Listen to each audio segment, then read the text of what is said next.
Alhamdulillah ada cukup dari segi ekonomi ya agak meningkat, Bu. Alhamdulillah.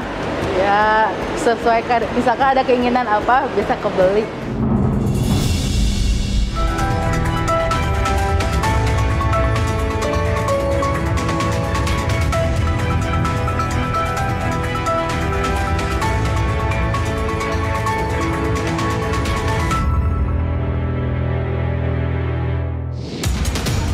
Jelang 1 tahun pemerintahan Prabowo Gibran, program makan bergizi gratis kian melaju di tengah kasus keracunan yang menembus angka belasan ribu. Di tengah terpaan kabar negatif, ada kisah inspiratif tentang bagaimana dapur SPPG program MBG ikut menghidupkan ekonomi warga desa. 3 bulan setelah resmi diluncurkan, Koperasi Desa Merah Putih masih punya sejumlah pekerjaan rumah yang belum selesai. Jelang setahun pemerintahan Prabowo Gibran, Sekolah Rakyat, salah satu program Asta Cita Presiden Prabowo sudah berjalan. Ratusan sekolah rintisan dibangun untuk siswa dari masyarakat miskin dan miskin ekstrim, sementara sekolah permanen segera dibangun tahun depan. Selamat datang di 60 Menit Special Report, membuka mata, mengungkap fenomena. Bersama saya, Ihsan Sitorus, kita simak sorotan pertama saudara. Jelang 1 tahun pemerintahan Prabowo Gibran, program makan bergizi gratis kian melaju di tengah kasus keracunan yang menembus angka belasan ribu. Presiden Prabowo pun berjanji akan menekan angka keracunan, realisasi yang ditunggu oleh para orang tua siswa dan siswa yang trauma karena jadi korban.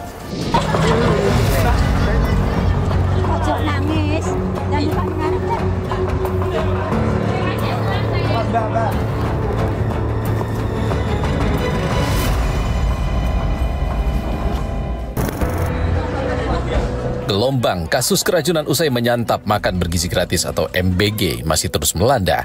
Faktor keamanan pangan dipertanyakan. Lagi, di Kabupaten Bandung Barat, data Dinkes mencatat 182 siswa di Kecamatan Cisarua keracunan usai menyantap menu MBG ayam yang sudah berbau tak sedap. Siswa mengalami gejala pusing, mual, muntah, serta lemas dan dirujuk ke RSUD Lembang, Puskesmas Jayagiri, Klinik Pindad, Rumah Sakit Advent, serta Rumah Sakit Harisma. Gelombang kasus keracunan yang terus meluas memaksa sejumlah pemerintah daerah mengambil langkah darurat. Status kejadian luar biasa atau KLB ditetapkan demi mempercepat penanganan. Sebanyak 119 siswa di Agam, Sumatera Barat, keracunan diduga usai menyantap menu MBG. Mereka mual dan sakit perut hingga dilarikan ke RSUD Lubuk Basum, Puskesmas Magopoh, dan Rumah Sakit Ibu dan Anak Rizky Bunda. Pemerintah daerah Kabupaten Agam menetapkan kasus keracunan massal MBG sebagai kejadian luar biasa. Sebelumnya, salah satu kasus keracunan massal MBG terjadi di Bandung Barat. Jurnalis Kompas TV Dipo Nurbahagia sempat mendatangi langsung posko KLB. Ini ada juga yang baru datang, Bu. Oh iya. Kita akan saksikan ya, saudara, ini ada satu mungkin anak-anak, Bu, ya? Iya. Yang baru tiba. Kamu ikon kenapa? Bolos itu kan pusingnya kayaknya ada. Yang dirasain sama ikonnya apa? Kelas 1. Kelas 1 SD. Iya. Adiknya ini kemarin makan MBG, menunya apa, Bu? Menunya daging, tahu, strawberry, nasi. Tapi yang dimakan cuma daging sama nasi. Saat itu mungkin adiknya cerita kondisi makanannya seperti apa? Itu enak sana. Katanya enak, Bu? Iya enak. Oke. Tapi setelah makan ada perubahan kondisi dari adiknya? Sore kemarin? Ya sore. Katanya cina mual gitu. Tadi sampai sekarang masih mual. Ya. Mungkin Ibu sendiri, mohon maaf, Bu, saya tanyakan, Bu, apakah dalam tanda kutip, Bu, merasa mungkin sedikit khawatir, trauma dengan melihat fenomena ini? Iya gitu, khawatir, trauma gitu. Kata anaknya trauma, cina kalau nanti cina dikasih lagi makanan, saya gak mau makan. Adiknya ngomong gitu? Iya. Dan ini ada anak berusia 7 tahun, setara kelas 1 SD. Iya. Banyak juga, Bu, yang umur segini keracunan? Banyak tuh dari hari Senin sampai kemarin yang gelombang pertama kita keracunan banyak SD. Banyak SD? Iya. TK PAUD ada juga yang jadi korban? Ada juga. Dan jumlahnya tidak sedikit? Cukup banyak. Program makan bergizi gratis menjadi simbol janji politik yang diwujudkan Presiden Prabowo Subianto dan Wakil Presiden Gibran Rakabuming Raka. Meski digempur kasus keracunan dan menuai kritik, Presiden Prabowo menegaskan manfaat program ini jauh lebih besar untuk anak-anak bangsa. I saw stunting, I saw malnutrition, I saw poverty in my eyes. So we started planning, and I announced it as my campaign program. And now I'm proud to say, as of a few hours ago, we have now 11,900 kitchens. And we are feeding today 35.4 million mouths. Yes, we have glitches. I think we had food poisoning. Poisoning is not acceptable. But I think in any human endeavor to have a zero accident, I think is very rare in human endeavor, in my opinion. We are determined to make it as near to zero as possible. We increase our oversight, SOPs. Di atas kertas, capaian terlihat membanggakan, namun di lapangan, tantangannya mengkhawatirkan.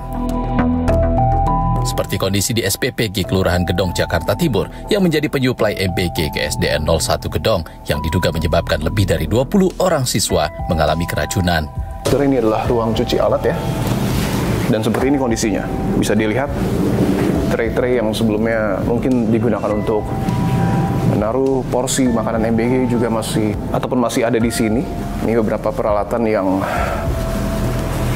secara kasat mata, mohon maaf, tapi bisa dikatakan tidak terlalu bersih. Bahkan di sini ada karat-karat dari rak yang berfungsikan.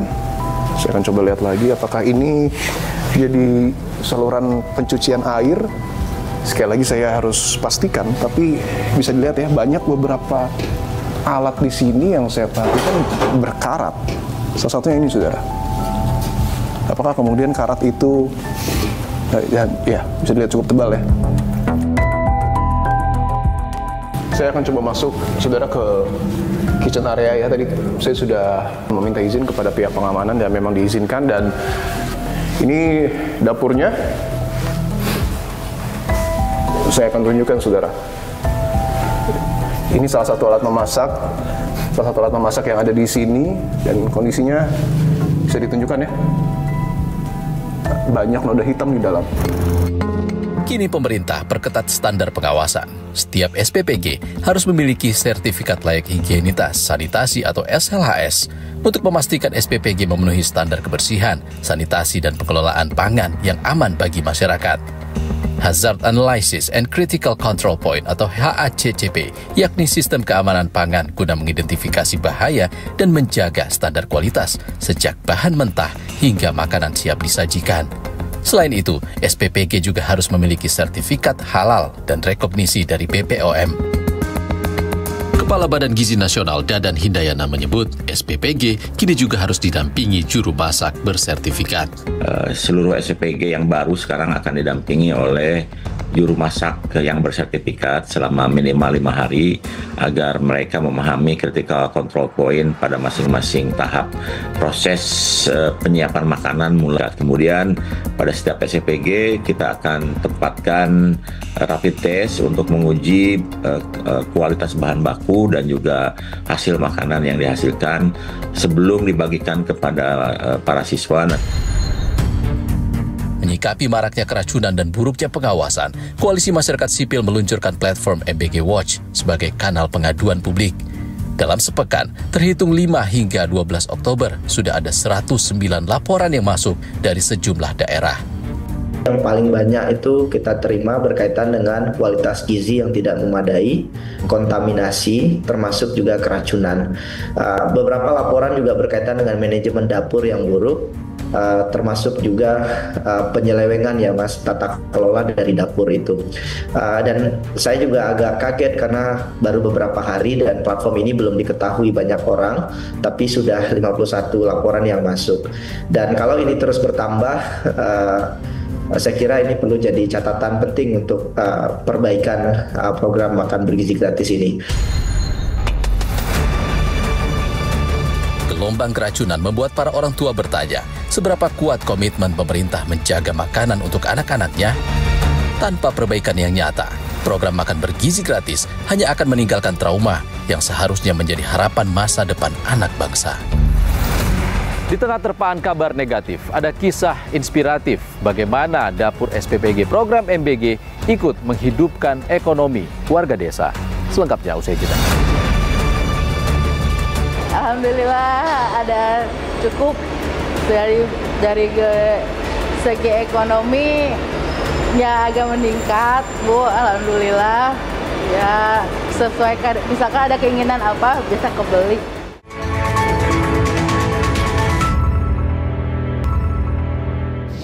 Saudara, di tengah terpaan kabar negatif, ada kisah inspiratif tentang bagaimana dapur SPPG program MBG menghidupkan ekonomi warga desa. Tak hanya menciptakan lapangan kerja, dapur MBG juga menyerap hasil pertanian warga, mulai dari rempah hingga buah.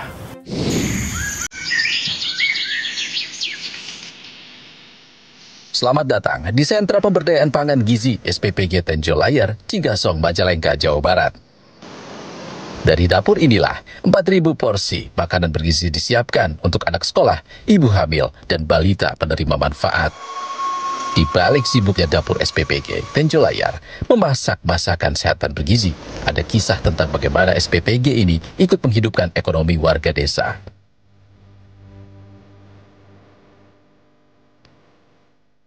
Otong Suhadi, dulu kebunnya hanya ditanami mangga. Sejak adanya program MBG, Pak Otong mulai menanam rempah untuk memenuhi kebutuhan dapur SPPG. Setiap hari, ia memanen aneka rempah seperti lengkuas dan daun serai dari kebunnya.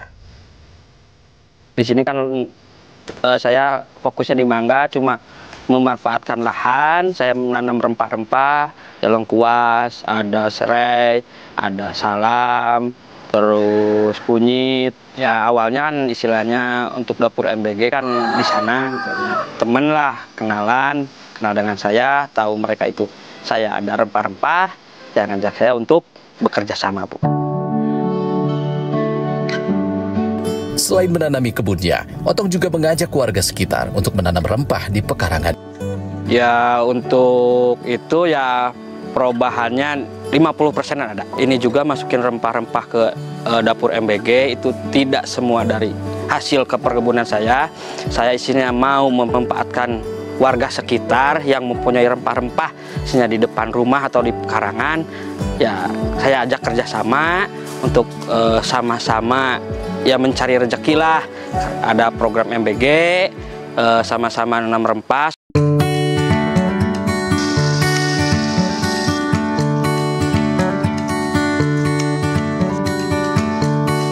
Setiap kali pesanan datang, Otong langsung mengantarkan sendiri rempah segar ke dapur. Di dapur, sudah ada relawan yang menerima. Rempah-rempah ini langsung digiling menjadi bumbu halus. Dari kebun warga ke menu dapur MBG, perputarannya sederhana, namun bermakna. Warga lain yang merasakan dampak positif adanya MBG adalah Tarja. Sejak muda, dia berjualan buah ke pasar tradisional. Jika dulu sering was-was karena buahnya kerap tak terjual habis, kini ia lega karena ada pesanan dengan jumlah pasti dari SPPG Tenjo Layar. Omsetnya pun ikut naik hingga ia bisa membangun aneka fasilitas tambahan. Ya alhamdulillah sudah ada MBG ya pendapatan meningkat lah. Setelah pendapatan udah dulunya mau masukin buah-buahan ke MBG, bikin dapur dulu. Setelah berjalan nambah lagi bikin gudangnya buat nyimpan buah-buahan yang pakai AC gitu. Jalannya supaya agak itu diperlebar, di beton pinggirnya supaya agak luas jalannya gitu.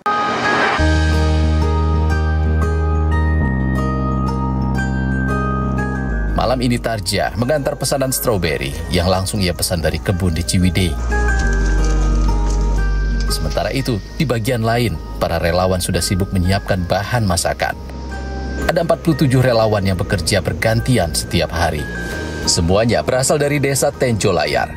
Sama halnya dengan pelaku UMKM yang merasakan dampak positif. Para relawan juga merasakan hal serupa. Alhamdulillah ada cukup dari segi ekonomi ya agak meningkat, Bu. Alhamdulillah ya sesuai, misalkan ada keinginan apa bisa kebeli. Apalagi usia tidak menjadi batasan di dapur ini. Imas misalnya, usianya sudah 48 tahun, masih bisa bekerja di sini. Saya berumah tangga biasa. Semenjak saya kerja di SPPG sini, ekonomi saya ya lumayan ada meningkat lah. Bisa buat biaya sekolah anak-anak, ya buat kebutuhan sehari-hari di rumah. Alhamdulillah sekarang terpenuhi. Dampak positif lainnya, para relawan kini jadi lebih paham cara mengolah bahan makanan dengan bersih dan penuh gizi untuk diterapkan ke keluarganya. Mempekerjakan warga sekitar yang mayoritas belum berpengalaman memasak dalam jumlah besar tentu banyak tantangannya. Pertama, banyak dari relawan tuh belum dapat beradaptasi gitu, karena kita juga tuh awal operasional itu masak dengan jumlah yang banyak dan kita dituntut untuk bermain dengan waktu gitu. Ya perlahan-lahan kita mulai berbenah gitu untuk memperbaiki kesalahan yang ada gitu. Dari pihak pusat juga, Badan Gizi Nasional juga mengadakan pelatihan. Pelatihan yang biasa dilakukan itu seperti kebersihan dari relawan sendiri, terus juga keamanan pangan, dan juga bagaimana caranya tuh relawan tuh selalu menaati SOP di dapur. Perekonomian di Desa Tenjolayar makin menggeliat sejak SPPG beroperasi April 2025 lalu. Tak hanya membuka lapangan pekerjaan untuk puluhan orang, dapur juga menjadi lahan penghasilan bagi warga lain. Secara langsung, para pekerja itu berarti akhirnya mereka punya pekerjaan. Dan otomatis yang tadinya nganggur, istilahnya nggak punya penghasilan, sekarang punya penghasilan. Berikutnya ada dampak secara tidak langsung, di pinggir-pinggir dapur itu muncul pedagang-pedagang dadakan yang pada saat waktu istirahat para pegawai SPPG itu pada pengen jajan kan, yang tukang bakso lah, tukang cilok udah pada datang ke sana. Dari situ kelihatan bahwa ada perubahan, yang tadinya daerah situ sepi, sekarang ya di jam-jam malam juga rame gitu. Harapannya dampak secara langsung sudah positif, mudah-mudahan ke depannya ketika adanya dapur di sini dampak secara tidak langsung, terutama ke bidang pertanian, Bu. Mudah-mudahan nanti para petani rempah di sini tidak hanya menunggu datangnya tengkulak beli untuk ke pasar, tapi emang dibutuhkan langsung ke dapur-dapur gitu. Dalam setiap porsi MBG yang diantar ke penerima manfaat, ada kontribusi dari kebun lokal dan tenaga relawan yang bekerja dengan tulus. Semangatnya agar gizi anak-anak penerima manfaat tercukupi. Bisa menghemat uang jajan, bisa memakan makanan yang bergizi selalu setiap hari. Bisa mengurangi jajan kita, terus bikin kita sehat karena kita dikasih makan dengan menu-menu yang sehat. Program ini juga menjangkau ibu hamil. Dengan makanan bergizi, mereka tak perlu cemas soal asupan untuk diri dan janin. Salah satunya Oom Komarasari. Ibu berusia 34 tahun ini sedang hamil anak ketiga. Beda sih. Dulu mah beli sendiri susu apa-apa beli. Ini mah kan kebantu ada MBG. Memberdayakan masyarakat sekitar menjadi salah satu misi SPPG Tenjolayar yang dibangun mitra MBG Yayasan Pundi Amal Nusantara. Untuk memenuhi kebutuhan, SPPG Tenjolayar ini memberdayakan masyarakat sekitar. Dalam satu contoh, di sini mayoritas penduduk desa Tenjolayar ini adalah bertani. Yang sebetulnya ini adalah petani mangga. Nah, itu kan di lahan kebun yang begitu luas, itu tentu ada selah-selah lahan yang memang bisa dimanfaatkan.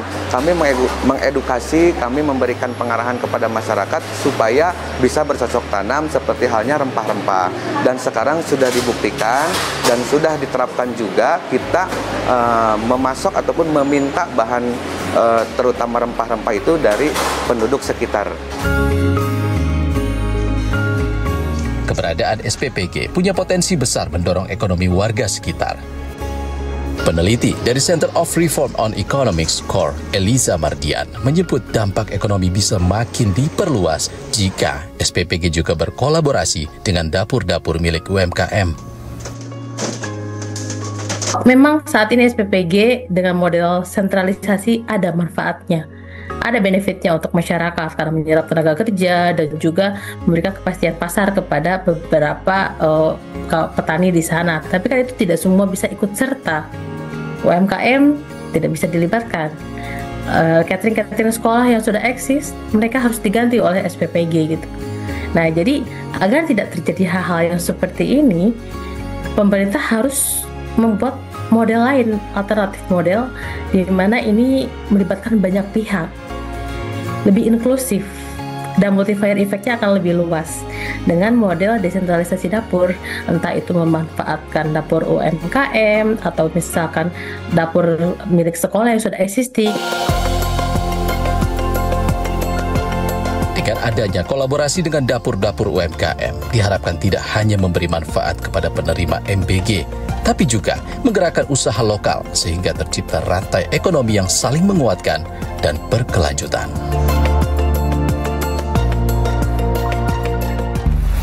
Informasi usai jeda saudara, 3 bulan setelah diluncurkan, Koperasi Merah Putih masih punya sejumlah pekerjaan rumah yang belum selesai. And each cooperative will be given financing to buy 2 trucks. So all they produce will be sent to the market.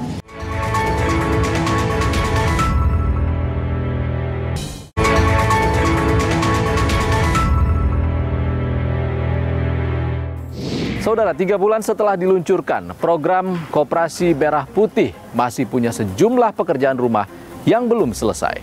Salah satunya soal penyaluran pembiayaan dari Himpunan Bank Negara atau Himbara untuk Koperasi Merah Putih. So I'm also building, we have already established 81,000 village cooperatives. And each village cooperative will have their own warehouse, cold storage, will have their own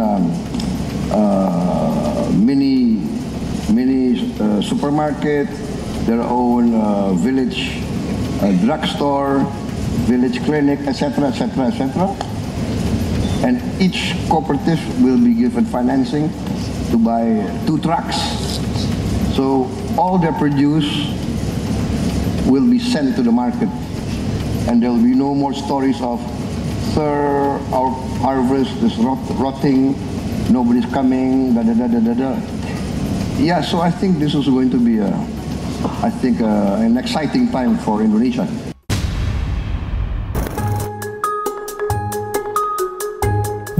Juli 2025, Presiden Prabowo Subianto meluncurkan 80.081 koperasi desa dan kelurahan merah putih di Klaten, Jawa Tengah.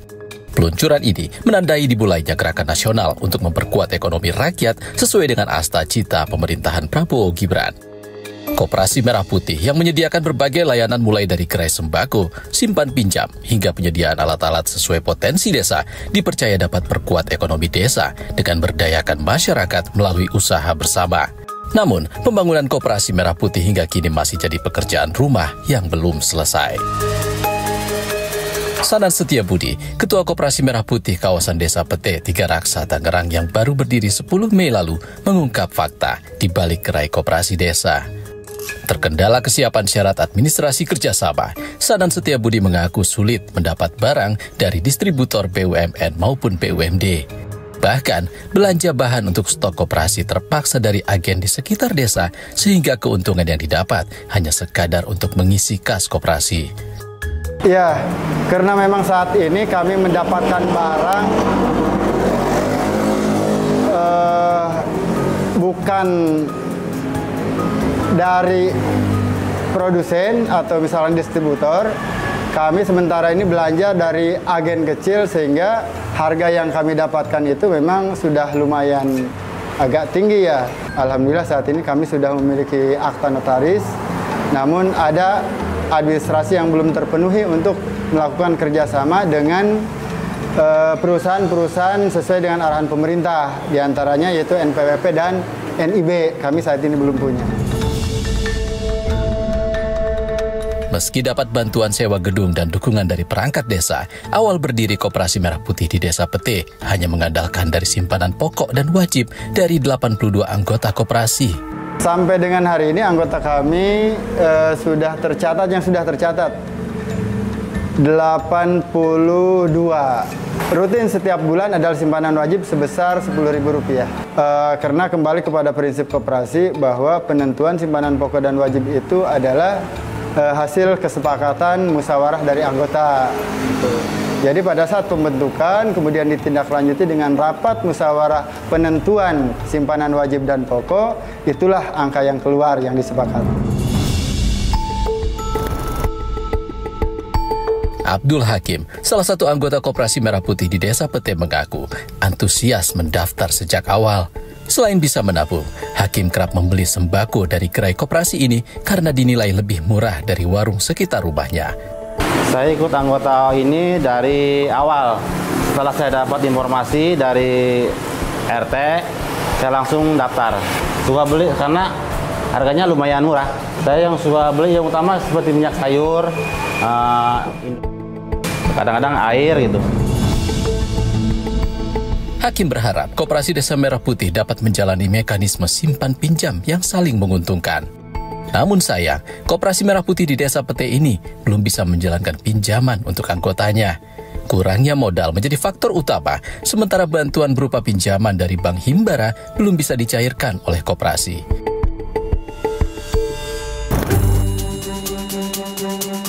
Di Blitar, Jawa Timur, dari 248 Koperasi Merah Putih yang diresmikan Presiden Prabowo 21 Juli lalu, baru 23 Kopdes yang berjalan per Oktober.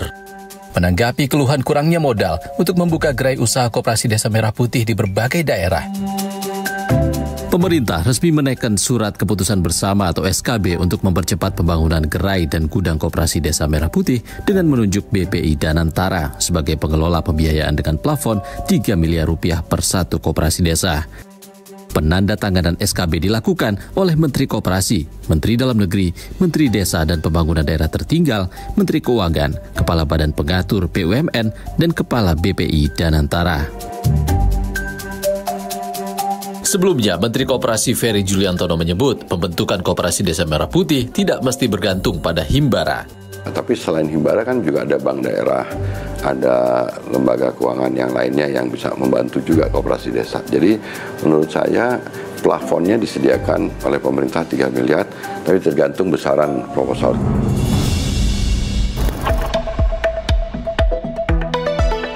Tak hanya itu, Koperasi Merah Putih kini telah mengantongi izin untuk kelola tambang mineral dan batu bara. Menteri Koperasi Ferry Juliantono menyebut, peraturan pemerintah implementasi dari Undang-Undang Mineral Batu Bara telah terbit. Kopdes Merah Putih bisa mengelola tambang mineral batu bara. Bahkan, kini mendapat ajakan kelola perkebunan sawit. Analis senior Indonesia Strategic and Economic Action Institution Roni Sasmita menilai izin kelola tambang mineral dan batu bara harus hati-hati. Kalau kita bangun koperasi di sebuah daerah itu harus sesuai dengan karakter daerahnya. Apa usaha yang layak dijalankan sesuai dengan kebutuhan anggotanya gitu loh.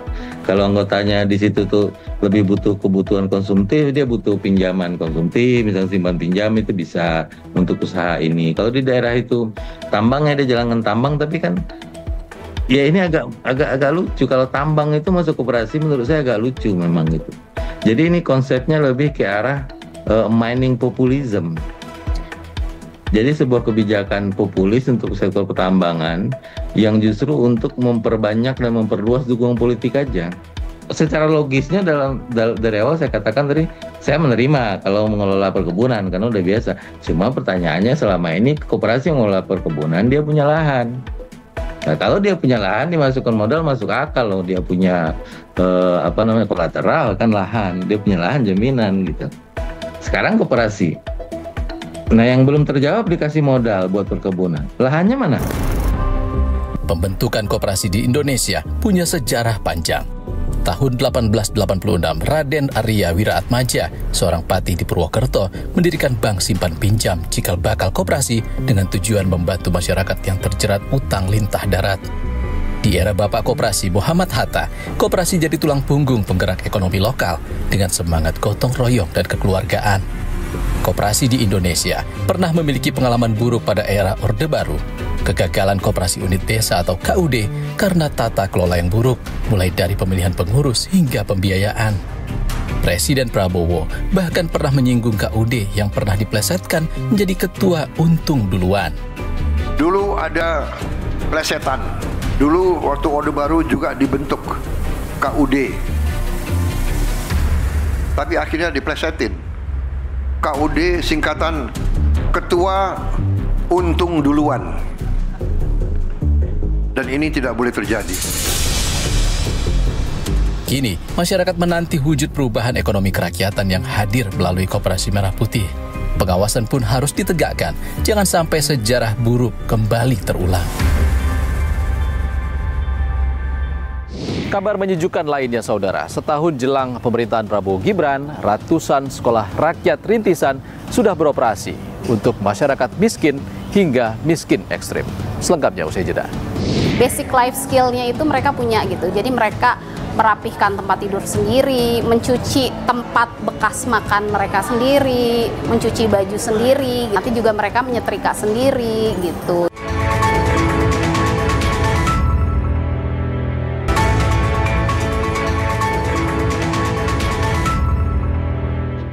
Jelang 1 tahun pemerintahan Prabowo Gibran, Sekolah Rakyat, salah satu program Astacita Presiden Prabowo, sudah berjalan. Ratusan sekolah rintisan untuk masyarakat miskin dan miskin ekstrim sudah dibangun. Sementara sekolah permanen akan segera dibangun tahun depan. Menteri Sosial pun menyebut sebagian siswa sekolah rakyat akan mendapatkan beasiswa kuliah hingga jaminan pekerjaan setelah lulus sebagai upaya hilirisasi pendidikan.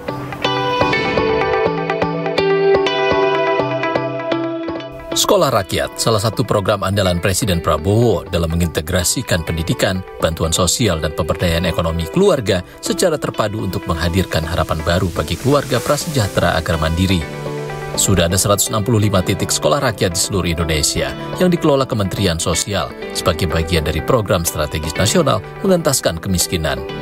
Menteri Sosial Saifullah Yusuf pun menyebut siswa sekolah rakyat bisa mendapat beasiswa kuliah dan jaminan kerja setelah mereka lulus. Sebagian di antaranya bahkan dijamin mendapat pekerjaan sebagai upaya hilirisasi pendidikan agar lulusan sekolah rakyat berdaya di masa depan. Namun, bisakah pemerintah menjamin program sekolah rakyat tepat sasaran? Kami pun sempat mengunjungi sekolah rakyat di STIS Cibinong Bogor saat pertama kali diluncurkan pemerintah, Juli lalu. Saya pun sempat berbincang dengan salah satu siswa sekolah rakyat. Awalnya udah tahu belum kalau sekolah rakyat itu harus tinggal di asrama? Tahu. Tahu. Calonnya tahu? Tahu. Sempat ada ini nggak? Wah, ini nanti jarang ketemu mama gitu. Iya sih, tadinya sempat nolak. Tapi kata mama, biar bisa gapai cita-cita kamu, jadi kayak kakak-kakak kamu, jadi sukses. Oh gitu. Kakak-kakak udah pada kerja semua? Gitu. Salom cita-citanya apa? Aku jadi arsitek. Oh, pengen jadi arsitek? Iya. Di sekolah dapat fasilitas apa aja, Salom? Dapat seragam, terus dapat makan 3 kali sehari, terus dapat snack 2 kali. Satu hari itu 2 kali. Dan sore ya? Iya. Terus dapat fasilitas laptop. Tapi laptopnya boleh dibawa ke asrama nggak sih? Nggak boleh, ini cuma buat belajar doang. Oh, di kelas? Ya.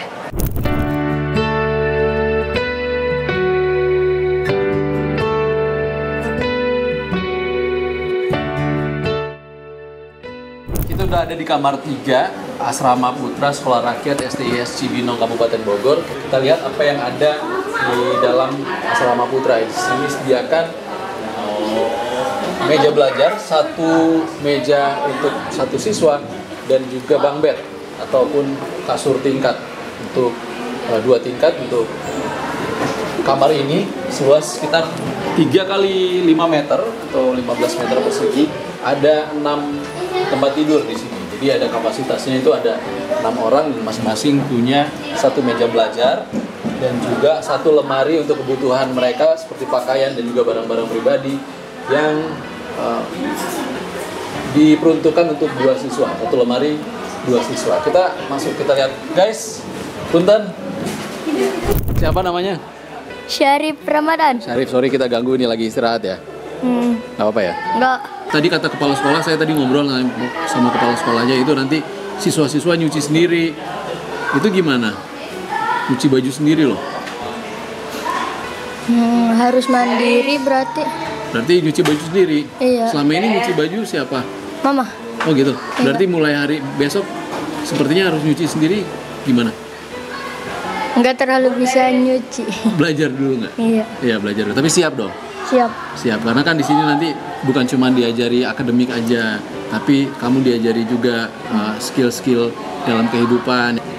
Cita-citanya apa nanti kalau dia gede? Arif? TNI, kalau enggak itu pengusaha. Pengusaha, kalau enggak TNI? Iya. Oke, semoga bisa jadi tentara yang baik dan juga pengusaha yang jujur. Amin. Amin. Sini ada, selain kamar, ada fasilitas lain juga. Bisa diceritakan, Bu Fitri? Iya, di sini ini kamar guru laki-laki, Pak. Lalu sebelahnya kamar wali asuh. Di situ ada beberapa kamar wali asuh. Ini kamar Nanti mandi. ada wali asuh yang tetap tinggal di sini untuk mendampingi siswa? Betul. Ada wali asuh. Orang? Wali asuh itu kalau laki-laki ada 3, Pak. Sedangkan wali asramanya 1. Karena wali asuh itu wali asuh itu mengasuh 9 sampai 10 orang. Juga ada kamar mandi, ada laundry room juga. Jadi nanti anak-anak ini nyuci sendiri walaupun ada mesin cuci gitu. Jadi mereka diajarkan juga kemandirian, bagaimana mereka bisa basic life skill-nya itu mereka punya gitu. Jadi mereka merapihkan tempat tidur sendiri, mencuci tempat bekas makan mereka sendiri, mencuci baju sendiri. Nanti juga mereka menyetrika sendiri gitu. Kegiatannya itu mulai dari pukul berapa sih? Nah, kegiatan siswa-siswi di sekolah rakyat ini mulai dari 3:30, Pak. Jadi ada ibadah malam 3:30 pagi sampai jam 10 malam. Jadi maksimal anak-anak itu tidur jam 10. Seperti di 7 kebiasaan hebat anak Indonesia itu kan tidur cepat. Kehadiran sekolah rakyat mendapat sambutan hangat dari orang tua murid. Saya mah cuma pekerja biasa. Tapi kerja? Iya, kerja bantu-bantu. Suami kerjanya gitu ya, kurang. Membantu banget ini sih, mengurangi beban lah ya, beban biaya buat sehari-hari juga, ekonomi juga. Soalnya kan sehari-harinya juga kan pengeluaran belum yang ini yang itu. Seenggaknya kalau ini masuk sekolah rakyat kan kebantulah, kita jadi nggak begitu berat, jadi ringan gitu. Selain menggunakan gedung milik Kementerian Sosial dan Pemda yang telah direvitalisasi untuk sekolah rintisan sementara, pemerintah juga akan membangun gedung baru di lahan seluas 5 hingga 10 hektar. Mulai tahun 2026, lewat Kementerian PUPR, pemerintah akan mulai membangun 100 gedung sekolah rakyat permanen yang menelan anggaran 25,8 triliun rupiah dan akan dilakukan di tahun-tahun berikutnya.